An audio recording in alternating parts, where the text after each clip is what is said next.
We gotta be sneaky. There's demons around this part. Wow.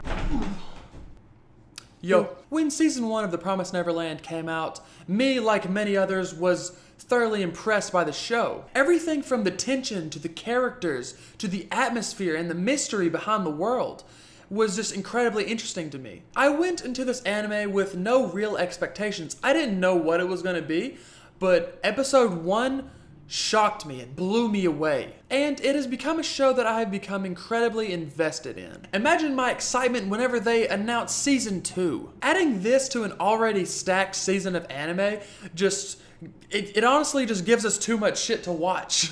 And where there is an anime, there is a manga. And when there is a manga, there are manga readers. Every season, and especially with anime that are very popular, there are always these manga readers that just come out of the woodwork. They're just like, oh, they ruined the story. Oh, the CG. Oh, my eyes. These people who go out of their way to say the manga is so superior to the anime, it usually can get quite annoying because most viewers of an anime just want to watch the anime. They don't want to go through 50 billion chapters of manga to figure out what's happening and what all the lore is and stuff. We just want to watch our shows and enjoy them.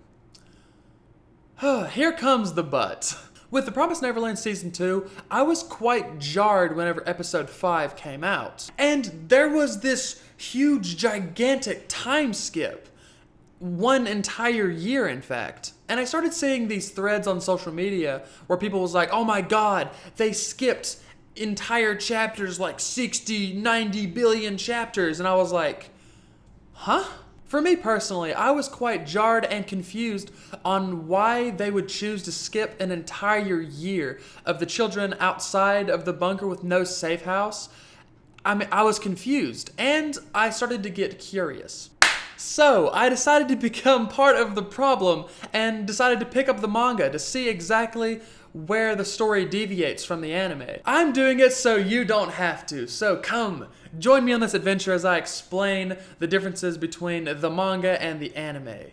If you're here, you're most likely caught up on the anime.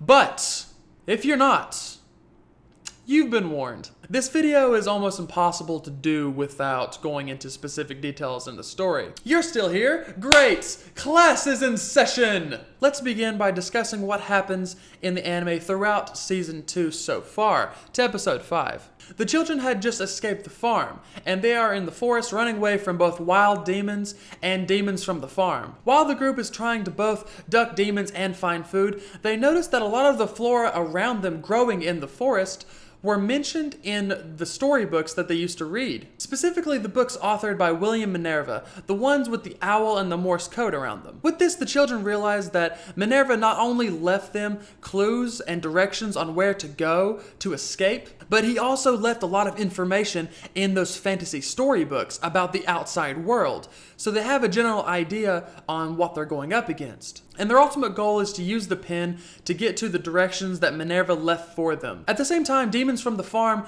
are tracking them, chasing them down because there are high-grade escapees among them, being Emma and Ray. And the demons catch up to them pretty quickly. From here, the chase is on, and Emma and Ray split up from the group because they figure that since they are the high-grade quality meat, they will be chased before the others are. From here, they separate. The demons chase after Ray, and Emma goes off to regroup with the others. But along the way, Emma passes out, and Ray gets surrounded. There's also this strange girl waiting for Dawn and Gilda along with the rest of their group, and she points them in a direction to get them to safety. Since Emma passed out with Dawn and Gilda's group, Dawn and Gilda picks her up and they bring her along with them. And while Ray is surrounded, we see someone swoop in with a horse and rescue Ray at the last moment. Emma awakens in a strange location. She's not in a farm, and she has new bandages over her ear, and only Ray is with her. Not knowing where she is or where the others are, she gets worried, and her and Ray begin to search for the kids, going outside of the room and running into their rescuers. And from meeting them both, Emma and Ray recognize that these two are demons. This opens up a very interesting relationship between the escapees and demons, because until this point, we've only seen demons want to devour humans. We've never really seen these passive demons who don't want to eat them. We learn that the reason behind these demons not trying to eat these children is because they follow a religion where they do not want to eat meat that comes from farms. From here, Emma and Ray are reunited with their group, and at first they were a little sketchy, they were a little cautious of these demons, as you would be. With these demons not only rescuing them, but guiding them through the forest and helping them learn how to survive out in this world, they become quite fond of these demons. And Emma eventually asks Sanju, the large demon, if he can teach her how to hunt, specifically how to kill. From here, Sanju teaches Emma how to track animals, how to shoot a bow, how to stay silent, and what to stay away from in this forest, in this demon wonderland. And ultimately, she gets her first kill, and she learns what it is like to take a life. After being guided through the forest by the two demons, it is time to say farewell. They thank the demons for all they've done, and Mujika, the smaller, more ladylike demon, gives Emma something and whispers something into her ear. From here, the children leave to go to their destination, and the two demons are left there with each other. From here, Sanju and Mujika have a conversation about how Mujika got so attached to these kids, and how Sanju really wants to eat human flesh. We see that the whole reason Sanju even helped these kids to begin with was so that they can grow up out in the wild, have children, so he can hunt, kill, and eat humans again. Because his religion does not allow him to eat humans from farms.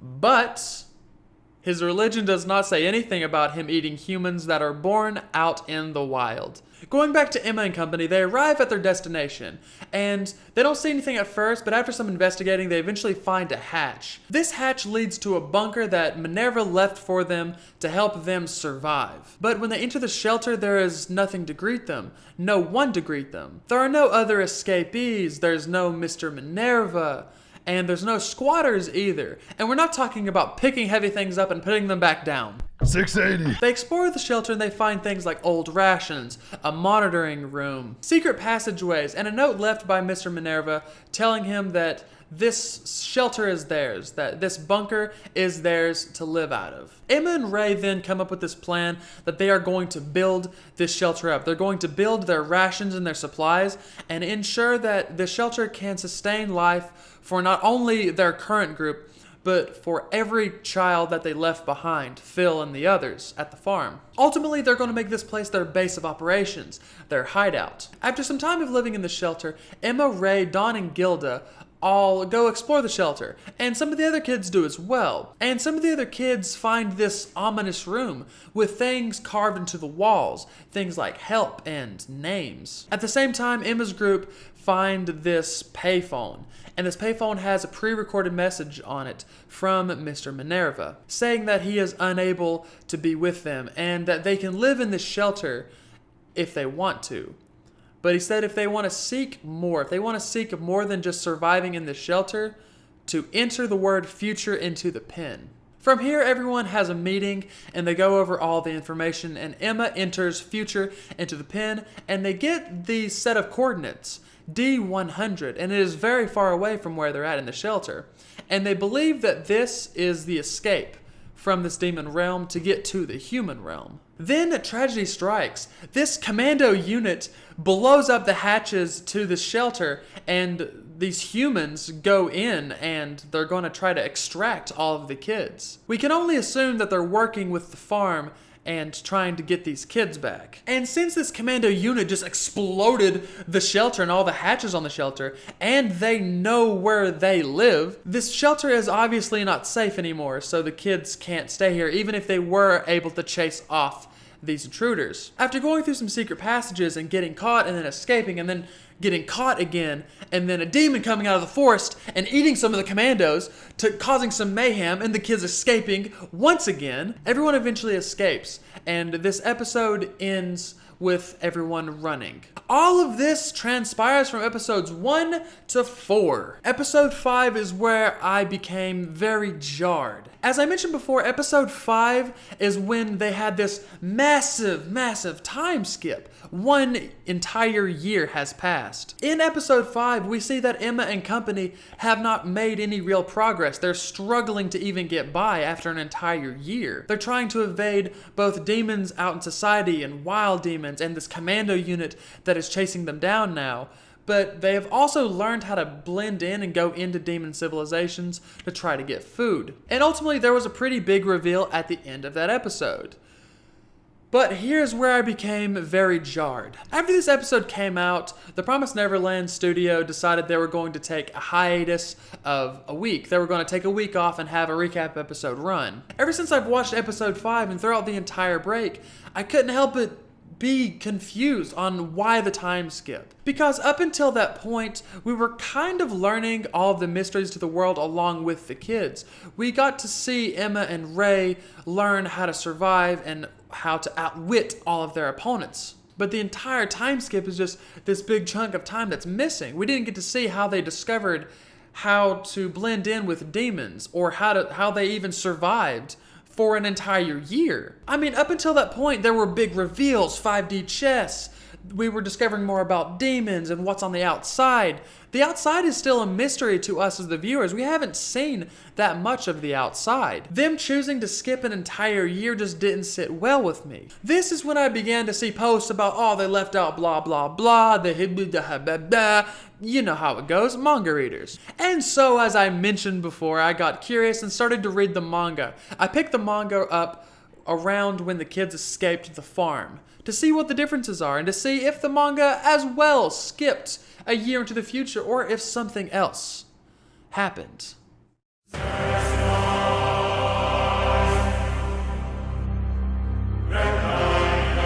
Around chapter 55 of the manga is where the kids separate from Sanju and Mujika. I skimmed through some of the chapters before just to see what happened, to see if there was any differences, but there wasn't any big differences from this point. The only big differences I noticed was that Emma and Ray kept mentioning this reference room. As I recall, there was no mention of a reference room in the anime, but we'll get to that when we get to it.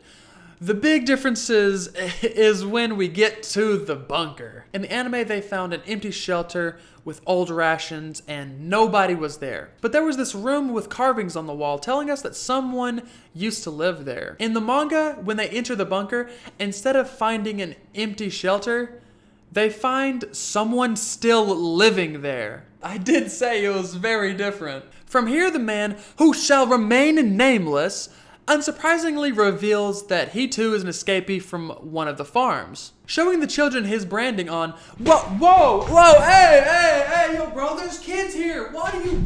Yo, there's kids here. Oh, okay, good. He's just showing them the branding. It's on his stomach.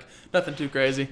Well, I mean, I guess these kids have been running from demons trying to murder them, so I guess seeing a bit of stomach wouldn't have been the worst thing. I digress. Anyway, this man reveals that he has been living in the shelter for, you guessed it, 13 years! When I got to this part, I was absolutely just shocked. I got to the point where I had my phone and I threw it. I was like, ugh. This is a massive, and I mean massive, difference from the anime. This man who was introduced, who is also an escapee, gives these kids so much information. From this point, we've only seen branding on the kids' necks.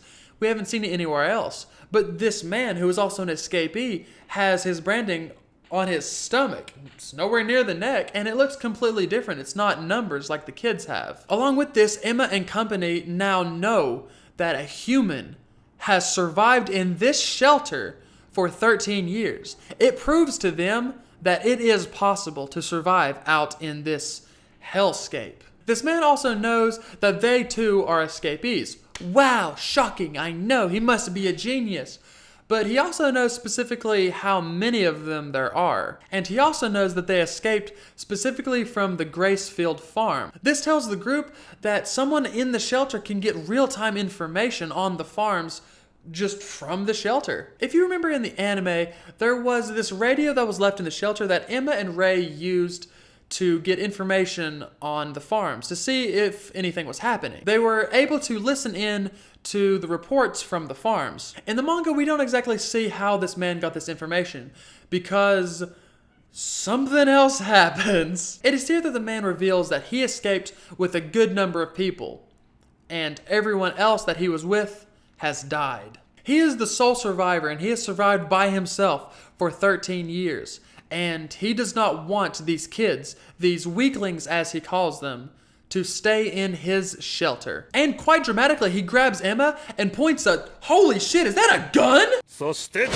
He threatens everyone to leave the bunker, and if they don't, he's gonna kill them all. As Ray is contemplating trying to play 5D chess to figure out how he can get Emma and everyone else out of the situation, Emma just strikes with the fire.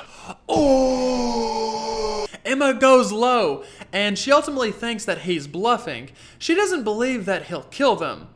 But to retaliate, the man fires off a shot at Emma and just barely misses her. Suddenly, we see that the man starts hearing things and just starts yelling, "Shut up!" And he eventually passes out. From here, the group takes the gun and ties him up and locks him in a room to try and get him to, not murder all of them. They do this to ultimately try to get him to calm down and to explore the bunker. And one of the first places that Emma and Ray go to is this reference room that wasn't mentioned in the anime at all. You see, in the manga, the reference room was a big source of information for the kids. It was one of the things that Minerva ensured that he left for all the escapees. It ends up being another gigantic difference from the anime and the manga. The reference room contains a lot of important information for these escapees. Information about the farm, maps of the area, the local flora, even old information on demons. And they also find a letter from Mr. Minerva telling them the same thing we heard in the anime, that this bunker is theirs, the shelter is theirs, they can live there if they want to. But if they want more than just a safe place to live, to come to these coordinates. In the anime, after Emma entered Future into the pen, they got the coordinates D100. But in the manga, they got the coordinates A0863. That's not even in the same area code as the anime. These two coordinates are completely different. Another big difference. Like in the anime, the other kids are also exploring the bunker, and the other kids find the room with the carvings in it, with help and all the other names that we can assume are old escapees carved into the walls. Instead of seeing just help carved into the walls, we see something else stick out in the middle of the room.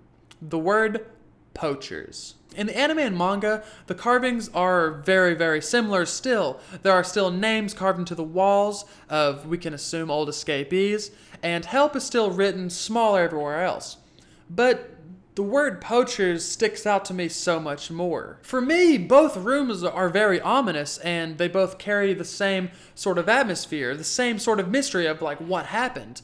But just simply having poachers written on the wall tells me that something else happened. That these poachers did something to all the escapees. With just that small little change, so much more mystery is added into the show. Not only there is mystery surrounding what the poachers are and what happened to the old escapees, but also there is this man who's been surviving for 13 years in this bunker by himself. It's just, the mystery continues to build in the manga. And the differences don't stop there. Oh, no. We're just getting started. The man wakes up, frees himself, and finds a knife that he stashed away for himself in case something happened. And oh my god, I really just put in this part just so I could talk about the character design of this man. This guy has an awesome character design. I mean, let's just...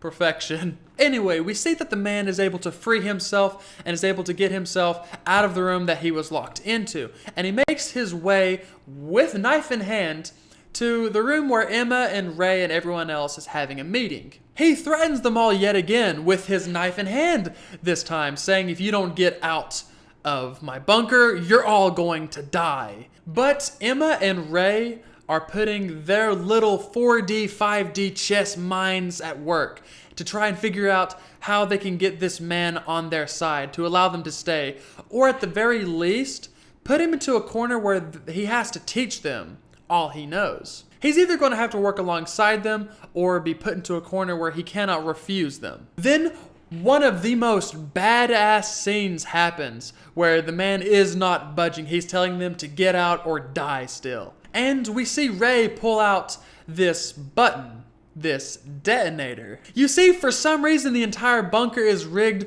with explosives, and there is a detonator. I suppose in case demons did find that place, and if they had to make a quick escape, they could detonate the entire bunker and kill some demons, causing some mayhem to get away.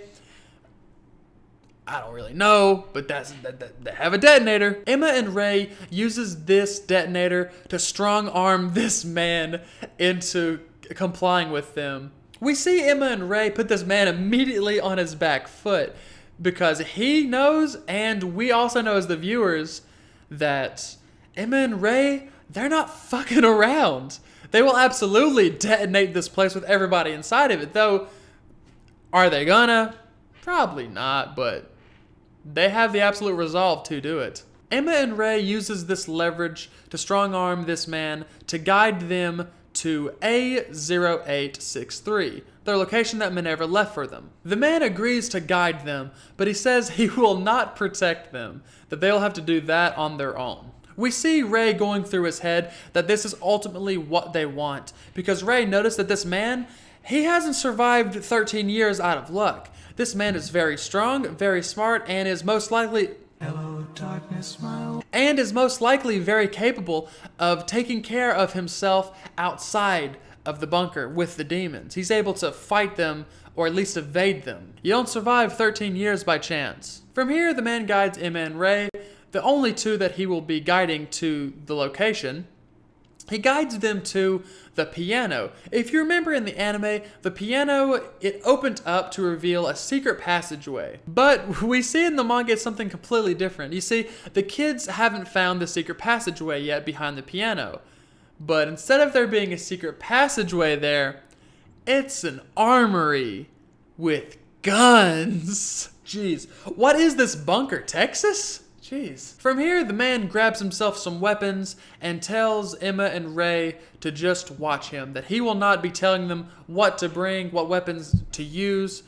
Just simply watch him and try to do as he does. And we see Emma and Ray contemplate what they're going to bring. They don't want to have big bazookas or machine guns that's going to weigh them down. They need to be agile. So they pick up some weapons that will help them stay agile, but will help them take care of some demons if they needed to. This is the beginning of the Goldie Pond arc. And notice I didn't say anything about the manga time skipping a year into the future, because it doesn't time skip at all. We actually stay with Emma, Ray, and this man through the entire Goldie Pond arc. It's actually very, very, very important to help build up Emma and Ray. So we begin this journey with Emma, Ray, and this man, who are being guided to this location called Goldie Pond, the name of the arc. The man tells Emma and Ray that this journey is going to be a 4-day trip, so they're gonna have to keep up or be left behind. And they quickly realize exactly how this man survived for 13 years. He is very fast, very in shape. Even with a gun on his back that is quite large, he's able to move real quick. And we can immediately see that he has a lot of knowledge on demons and how to survive on the outside, mainly how to avoid demons if needed. Plus, this man has just not given up on running off these kids from his bunker. We see that this man is plotting to have one of either Ray or Emma to get killed while on this journey. And Emma and Ray kind of figured this. They know he is a very strong-willed person. He survived 13 years on his own. He's not just going to give up on running them out of the shelter. So they believe that he is out to get one of them killed, but they most likely think he's not going to just outright do it himself. Otherwise, he would have done it by now. We see Emma and Ray gain tremendous knowledge from this journey. They have to deal with living outside by themselves in demon-infested lands. We see the man lure them into a demon's nest and try to have one of them get killed by the demons while he lurks in the shadows somewhere. We see that Emma and Ray have to learn on their feet how to kill, take care, run away, escape from these demons. And we see that they learn pretty fast on where they need to hit the demons to kill them. Emma and Ray also learn by just observing the man how to move quietly through the forest, and how they can notice where demons are by looking at the landscape. I mean, this entire journey is just a big learning experience for Emma and Ray. It helps them learn what it really takes to survive and how to deal with demons. Because at that point in both the manga and the anime, they only know how to shoot a bow and to stay quiet and to run.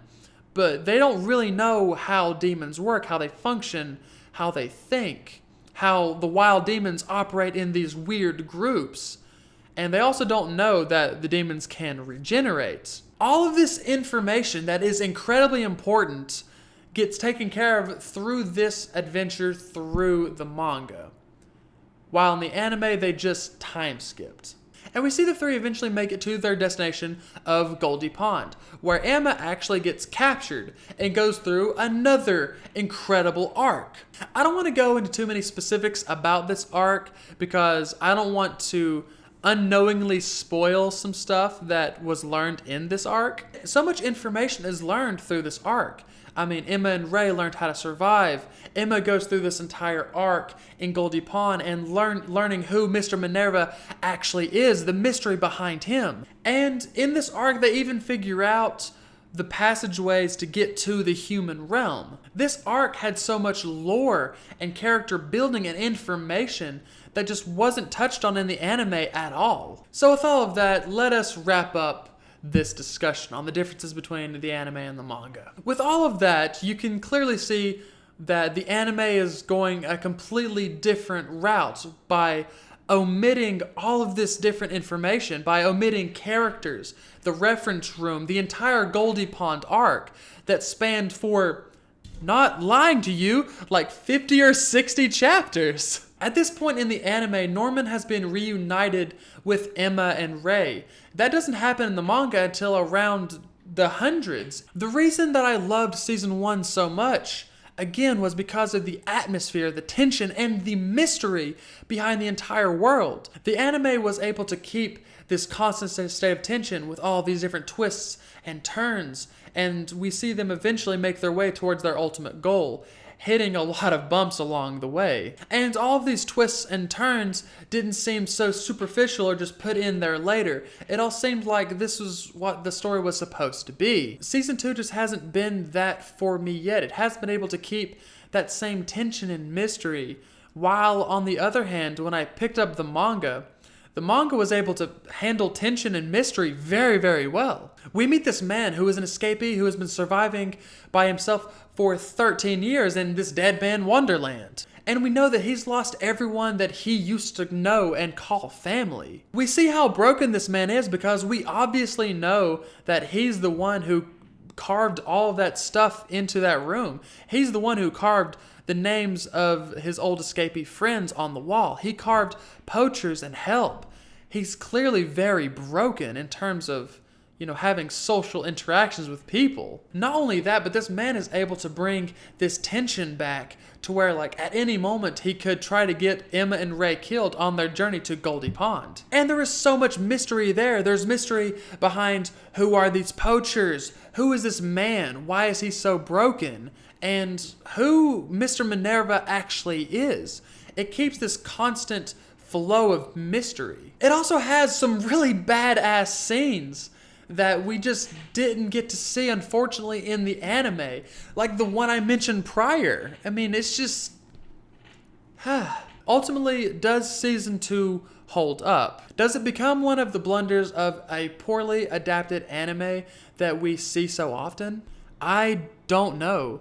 The season is only halfway through and we have a lot of journeying to go through. And ultimately we're going to have to see how this season plays out. But as I said before, I just feel robbed of what we could have had. I mean, all of the stuff from the Goldie Pond arc that I've read, I thoroughly enjoyed it and I thoroughly loved. And I would have loved to have seen that adapted in the anime.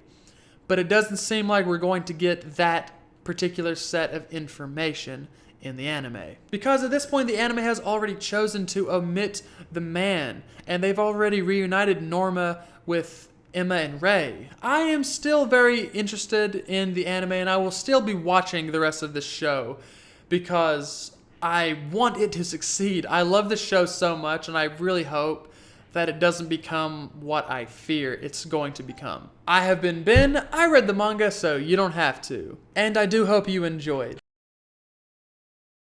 Now I would like to hear from you guys. Now that you know all of the material that has been left out of the anime, what are your thoughts on the show?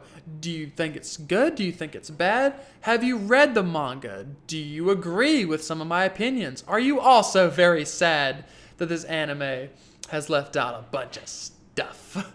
See you next time.